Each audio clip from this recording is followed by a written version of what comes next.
నమస్కారం TCN news కి స్వాగతం. ముందుగా ముఖ్యాంశాలు. ఎన్నికల ప్రచార ఖర్చులపై నిరంతర నిఘా ఉంచాలి. పశ్చిమ గోదావరి జిల్లా నోడల్ ఏజెన్సీ అధికారులను భీమవరంలో ఆదేశించిన రాష్ట్ర ప్రత్యేక ఎన్నికల వ్యయ పరిశీలకులు నీనా నిగం. సార్వత్రిక ఎన్నికల్లో గెలిపే లక్ష్యంగా కృషి చేస్తున్న వైఎస్ఆర్ కాంగ్రెస్ పార్టీ భీమవరంలో ప్రకటించిన అభ్యర్థి శ్రీనివాస్. పర్యావరణ పరిరక్షణ ద్వారానే మానవ మనుగడ సాధ్యం. తణుకు ధరిత్రి దినోత్సవ సభలో స్పష్టం చేసిన ప్రముఖ సామాజికవేత్త డివివిఎస్ వర్మ. తణుకు వార్డుల్లో విస్తృతంగా ప్రచారం నిర్వహిస్తున్న తెలుగుదేశం అభ్యర్థి ఆర్మిల్లి. పాల్గొన్న జనసేన బీజేపీ స్థానిక నేతలు. తూర్పు విప్పరిలో ఘనంగా తొలి కమ్యూనిస్ట్ ప్రభుత్వ వ్యవస్థాపకులు లెనిన్ జయంతి. చిత్రపటానికి పూలమాలలు వేసి నివాళులర్పించిన సిపిఐ కార్యకర్తలు. తాడేపల్లిగూడెంలో రద్దయిన పవన్ కళ్యాణ్ బహిరంగ సభ. నిరుత్సాహపడ్డ అభిమానులు.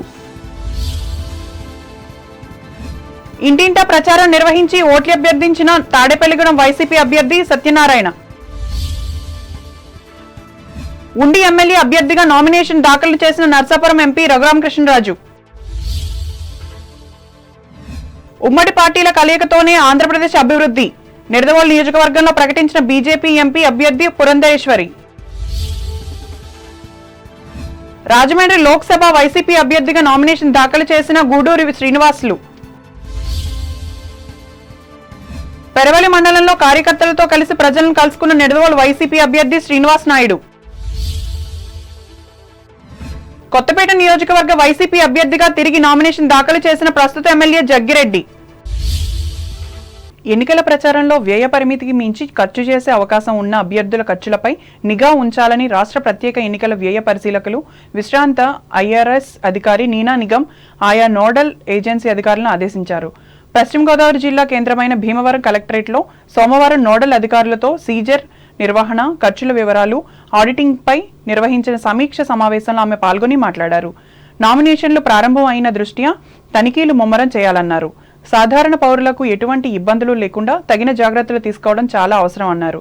ఈ సమావేశంలో జిల్లా కలెక్టర్ సుమిత్ కుమార్ గాంధీ, జిల్లా ఎస్పీ వేజెండ్ల అజిత, జిల్లా రెవెన్యూ అధికారి J Uday Bhaskar Rao, deputy trainee collector K Sangeet Mathur, elections superintendent CH దుర్గాప్రసాద్లు పాల్గొన్నారు.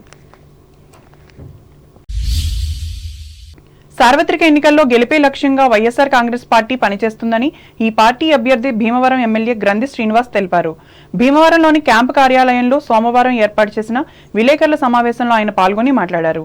అలాగే ప్రచారంలో ఫ్యాన్ గాలి గట్టిగా వీస్తోందన్నారు. ఇప్పటికే నియోజకవర్గ, మండల, గ్రామ స్థాయిలో ఆత్మీయ సమావేశాలను ఏర్పాటు చేసి ప్రజల్లోకి దూసుకెళ్తున్నామన్నారు. దీంతో ప్రజల్లో అనూహ్యమైన మద్దతు లభిస్తుందన్నారు. భీమవరం కాంగ్రెస్ పార్టీ అభ్యర్థి అంకం సీతారాం పట్టణంలోని ఆర్డీఓ కార్యాలయంలో రిటర్నింగ్ అధికారికి సోమవారం నామినేషన్ దాఖలు చేశారు. ముందుగా పట్టణంలోని పొరవీధుల గుండా పెద్ద ఎత్తున పార్టీ కార్యకర్తలతో ర్యాలీ నిర్వహించి ఇష్టదైవమైన శ్రీ మావుళ్ళమ్మ అమ్మవారిని దర్శించుకున్నారు. ఈ సందర్భంగా ఆయన మాట్లాడుతూ ఆంధ్రప్రదేశ్ కాంగ్రెస్ పార్టీ అధ్యక్షురాలు వైఎస్ షర్మిల నాయకత్వంలో ఈ రాష్ట్రానికి పూర్వ వైభవం తీసుకొస్తామన్నారు. ఈ కార్యక్రమంలో పార్టీ నాయకులతో పాటు సిపిఎం, సిపిఐకు చెందిన ప్రతినిధులు పాల్గొన్నారు. తణుకు అసెంబ్లీ నియోజకవర్గానికి వచ్చే నెల 13వ తేదీన జరిగే ఎన్నికల కోసం సోమవారం నామినేషన్లు దాఖలయ్యాయి. ఈ మేరకు జాతీయ కాంగ్రెస్ అభ్యర్థిగా కడలి రామారావు, బహుజన్ సమాజ్ పార్టీ అభ్యర్థిగా ఇరగవరం మండలం కత్తవపాడు గ్రామానికి చెందిన ఆకుమర్తి ధనుంజయులు నామినేషన్ పత్రాలను దాఖలు చేశారు. ఈ కార్యక్రమాల్లో పార్టీల నాయకులు దిరిసిపో రామకృష్ణ, ఆకుల సాయి, చుక్కాకుల వరలక్ష్మి, ఆకుమర్తి హేమలత, మురాల గోపీలతో పాటు కాంగ్రెస్ ను బలపరుస్తున్న సిపిఐ, సిపిఎం కార్యదర్శులు బొద్దాని నాగరాజు, పివి ప్రతాప్లు పాల్గొన్నారు.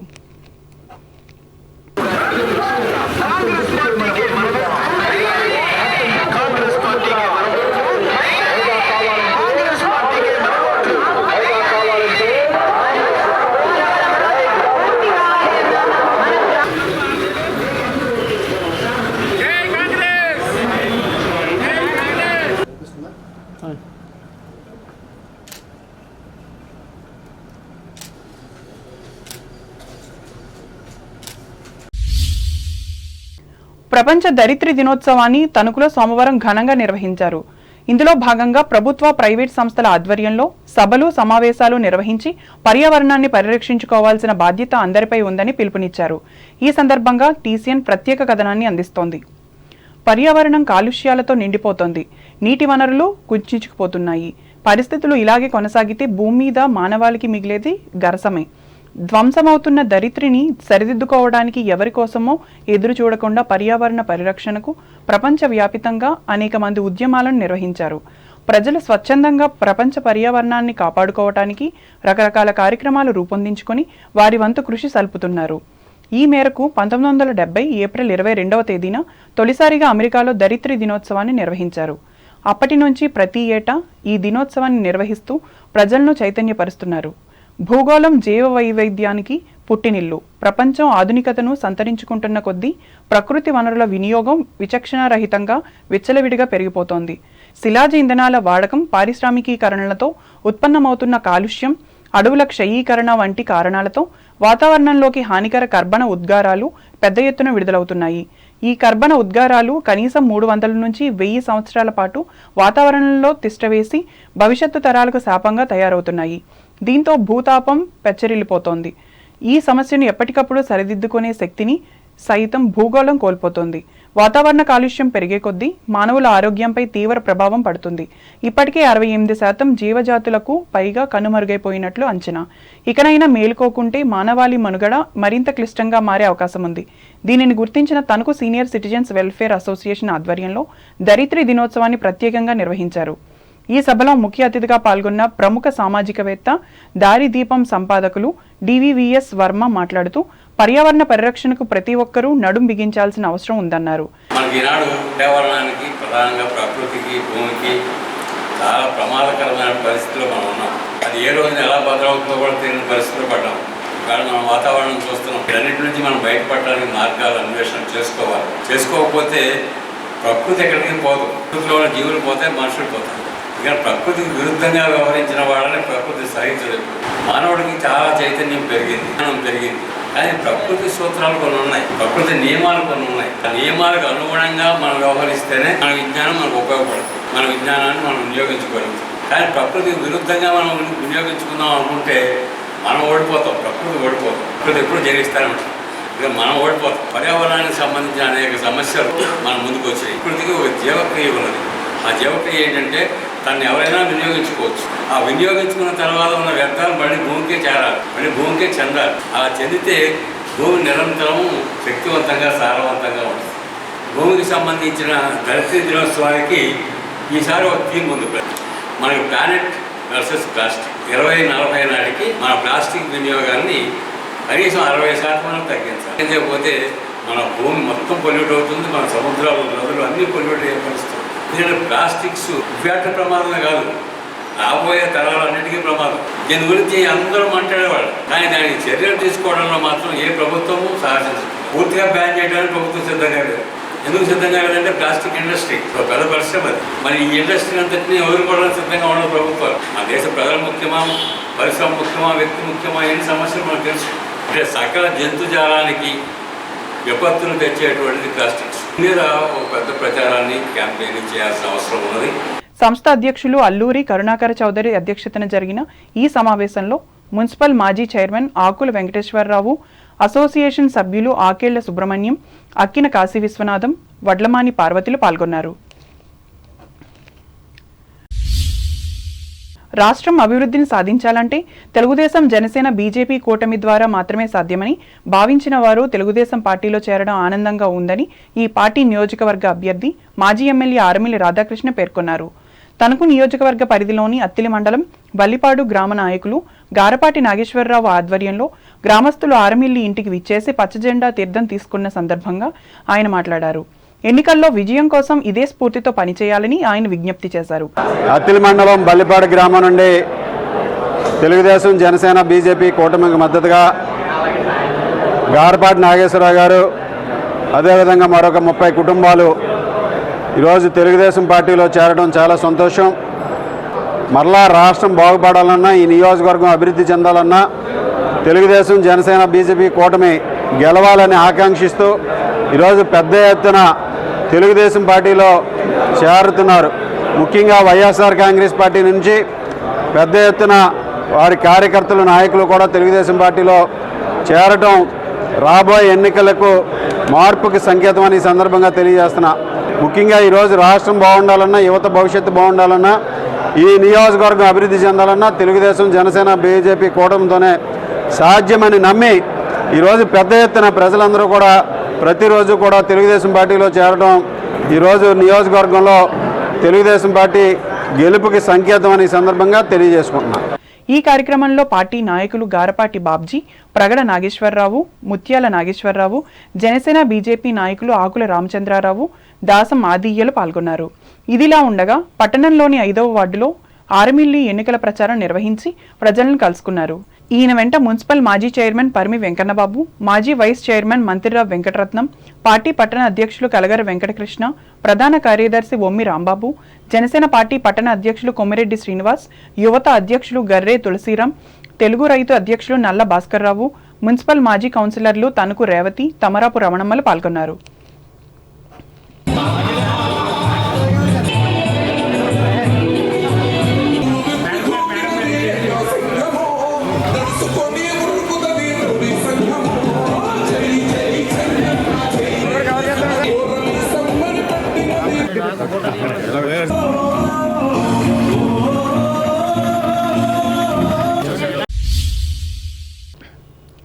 ప్రపంచంలో తొలి కమ్యూనిస్ట్ ప్రభుత్వ వ్యవస్థాపకులు అక్టోబర్ విప్లవ రథసారథి వివి లెనిన్ జయంతిని తణుకు ప్రాంత కమ్యూనిస్టులు సోమవారం ఘనంగా నిర్వహించుకున్నారు. ఈ సందర్భంగా టీసీఎన్ ప్రత్యేక కథనం అందిస్తోంది. 1870 ఏప్రిల్ 22వ తేదీన రష్యాలోని సింబిర్స్క్లో లెనిన్ జన్మించారు. ప్రపంచ మేధావి, కమ్యూనిస్ట్ సిద్ధాంతకర్త కారల్ మార్క్స్ తదనంతరం విప్లవ కార్మికోద్యమాన్ని ప్రపంచానికి అందించిన గొప్ప మేధావి. 1917లో జార్ చక్రవర్తికి వ్యతిరేకంగా జరిగిన విప్లవ పోరాటం విజయవంతమై అక్టోబర్ విప్లవంగా ప్రపంచ ప్రసిద్ధికెక్కింది. ఆ విప్లవంలో ఎగసిపడిన అరుణ పతాకంలో కనిపించిన ఏకైక ప్రతిబింబం లెనిన్. ఆనాడు ఆయన రచించిన పుస్తకాలు ప్రపంచ విప్లవ ఉద్యమాలకు ఉత్తేజంగా నిలిచాయి. ఇందులో భాగంగా సామ్రాజ్యవాదం, పెట్టుబడిదారీ విధానపు అత్యున్నత దశ అనే రచన ఈనాటికి ప్రపంచ ఆర్థిక సిద్ధాంతాలలో అరుదైన రచనగా గుర్తింపు పొందింది. మన దేశంలో బ్రిటిష్ సామ్రాజ్యవాదానికి వ్యతిరేకంగా పోరాడి ఉరికొయ్యలను ముద్దాడిన భగత్ సింగ్ కూడా లెనిన్ తాత్విక భావాల పట్ల ఆకర్షితులయ్యారు.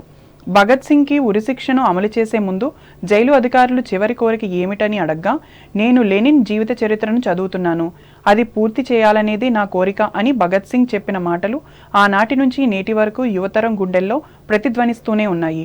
ఎన్ని తరాలు మారినా, మరిన్ని వక్రభాష్యాలు, సిద్ధాంతాలు ఉద్భవించిన ప్రపంచ గమనాన్ని మార్చిన వ్యక్తులను ఎవ్వరూ విస్మరించలేరు. మానవజాతి మనుగడ కొనసాగినంత వరకు పీడనలు తొలగిపోయి ఎటువంటి వివక్షకు తావులేని సమసమాజం ఆవిష్కృతం అయ్యే వరకు లెనిన్ అనే 3 అక్షరాలు యావత్ సమాజాన్ని ప్రభావితం చేస్తూనే ఉంటాయి. ఈ నేపథ్యంలో ఇరగవరం మండలం తూర్పు విప్పరు గ్రామ సిపిఐ కార్యాలయంలో లెనిన్ జయంతిని నిర్వహించి ఆయన చిత్రపటానికి పూలమాలలతో నివాళులర్పించారు. ఈ సందర్భంగా ఆయన ఆశయాలను సాధిస్తామంటూ నినాదాలిచ్చారు. పార్టీ గ్రామ కమిటీ కార్యదర్శి అడ్డాల సత్యనారాయణ అధ్యక్షతన జరిగిన ఈ కార్యక్రమంలో మండల కార్యదర్శి నామన వెంకటేశ్వరరావు, నాయకులు గిద్ద సూర్యనారాయణ, కుడుపూడి వెంకటరెడ్డి, అంబటి కృష్ణారావు, వంగ సుబ్బారావు, గుడిమెట్ల సత్యనారాయణ, గుడిమెట్ల సూర్యారావులు పాల్గొన్నారు.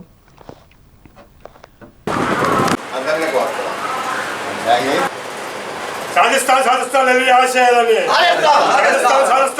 ఆశయాలని సాధిస్తాం సాధిస్తాం సాధిస్తాం మహనీయుడు కామ్రేడ్ లెనిన్ ఆశయాలు సాధిస్తాం సాధిస్తాం కామ్రేడ్ మహనీయుడు లెనిన్ ఆశయాల జెండా ఆశయాలను లాలే భారత కమ్యూనిస్ట్ పార్టీ, లాలే ప్రపంచ కమ్యూనిస్ట్ పార్టీ, ప్రపంచ కార్మికుల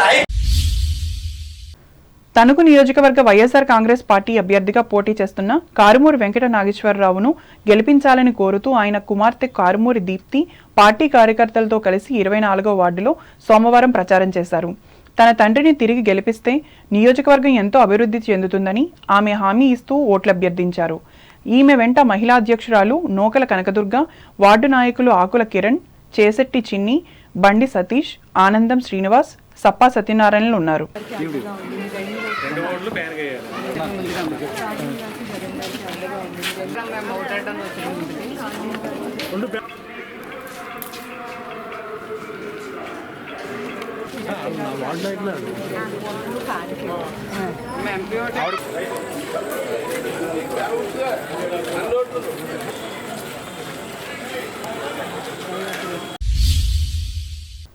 కోస్తా జిల్లాల్లో ప్రసిద్ధి చెందిన తణుకు మండలం మండపాక గ్రామ ఎల్లారమ్మ అమ్మవారి దేవాలయం ఆధ్వర్యంలో సోమవారం వసంతోత్సవాలు ఆరంభమయ్యాయి. ఇందులో భాగంగా ఉదయం పూట భక్తులు ఆలయానికి విచ్చేసి పూజలు చేశారు. ఈ కార్యక్రమంలో ఆలయ కార్యనిర్వహణాధికారి పి సూర్యనారాయణ సిబ్బంది పాల్గొన్నారు.